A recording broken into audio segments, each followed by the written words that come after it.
Hello students, today we are going to be talking about solving systems of linear equations by substitution. Don't forget to take notes as the video goes and take the survey at the end. The steps of solving a system by substitution would be identify the lonely variable. This is the variable that has no coefficient in front of it. It is completely by itself. So we want to identify that variable. Sometimes it's already by itself on one side of the equal sign, but sometimes it's in the middle of an equation. It just has a coefficient of 1. If it is not already done so, you want to get that variable by itself. So you want it to say x equals or y equals, or whatever the variable is equals. So we want that variable completely alone. Our third step is to substitute the equation into the second equation given for that remaining variable and solve. And then we want to substitute it back into one of the original equations and solve for the second variable, because remember, our solutions are always written as an ordered pair x comma y. So in our first example, we have m equals 8 and 2m plus 4s equals 64. These are two equations that we have. So the first thing we want to do is identify our lonely variable. As you can see here, the m is by itself. There's no coefficient in front of it, and we know what it equals. It equals 8 in this situation. So we don't have to solve for the variable because it's already done for us. We have that m equals, like I said, we want the x equals, y equals, or whatever our variable is equals. We're going to substitute it into the second equation. So wherever we see an m, we're going to put 8 in for that. So we're going to replace our m value with 8.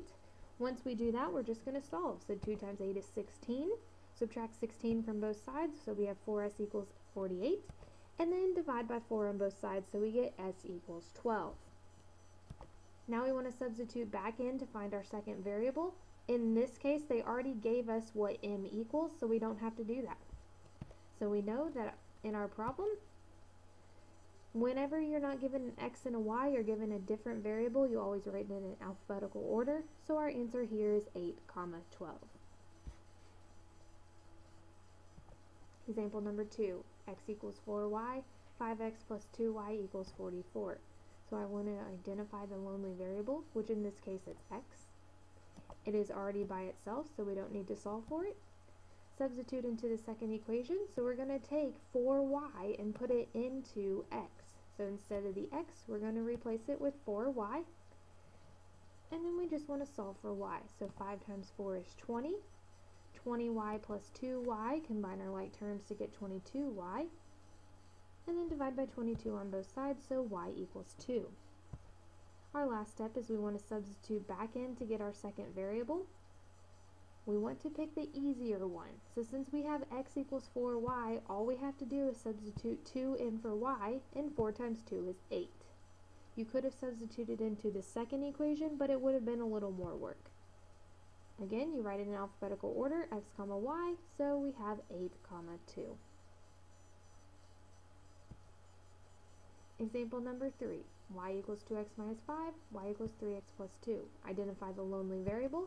In this case, we have y equals, It doesn't matter which one we pick, so we're going to pick the first one. Y is already by itself, so we don't need to get that done. Substitute into the second equation. So wherever I see a y in the second equation, I'm going to put 2x minus 5 in for y. And then I'm solving a multi-step equation. So this goes back to unit 1. We need to get x by itself. So the first thing I'm going to do is subtract 2x from both sides. 3x minus 2x is 1x, or just x. Subtract 10 from both sides. Negative 5 minus 10 is negative 15. So x equals negative 15. That's a multi-step equation, so there are multiple ways to solve that. Just keep that in mind. Our last step is to substitute that negative 15 back into one of the original equations. Again, make it easy. Both of these are fairly simple, so it doesn't really matter which one. If we put it in the first equation, we have 2 times negative 15, which is negative 30, minus 5 is negative 35. Or you could have substituted into the second one, 3 times negative 15 plus 10 is also going to give us negative 35. So either way, we're going to get the same answer. Again, alphabetical order, x comma y, negative 15, comma, negative 35. Last example, h equals 4g, h equals 3g minus 8. So we're going to identify the lonely variable, which is h. Solve for that variable, it's already done. substitute that first equation into the second equation. So we're going to put, anywhere we see an h in the second equation, we're going to put 4g. And then solve for g. So if we subtract 3g from both sides, we're going to get g equals negative 8. Now we're going to substitute that variable back in to get the h value. Again, make it easy on yourself. Do which one looks easier. So if we put it in the first equation, 4 times negative 8 gives us negative 32. We could have also put it in the second equation. It just would have been one more step, but you still get that same answer as negative 32. Again, alphabetical order, g comma h, so our answer is negative 8, negative 32. So a couple things to remember. We are substituting values and equations into the variables. Just like we did before when we made a table to graph, you are replacing the variable with the equation or the value. You're not keeping both.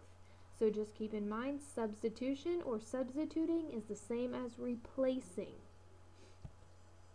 Don't forget to fill out your notes, do the completion survey on the website, and bring your questions tomorrow to class, as we will be practicing these throughout class. See you tomorrow.